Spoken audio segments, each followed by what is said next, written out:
Hello everybody, welcome back to my YouTube channel. So guys, in this video I'm gonna be showing you how to download or install apps from App Store without Apple ID password.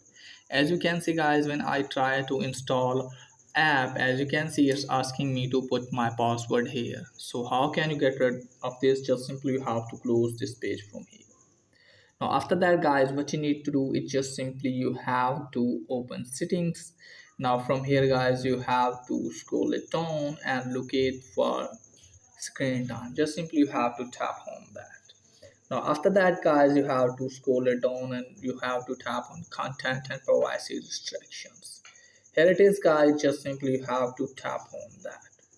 Now as you can see guys, after that you have to tap on iTunes and App Store purchases.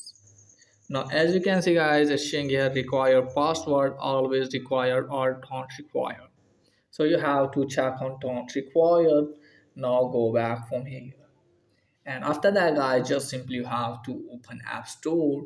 Let me show you here guys. I'm going to download the app from App Store. Wait some seconds here are games. Now let me show you here. I want to download this one.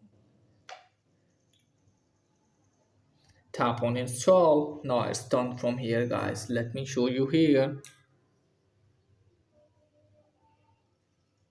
As you can see guys, the app is installing right now without asking Apple ID password. So that's pretty much for today's video. If the video is helpful, please like and subscribe my channel. Thanks for watching.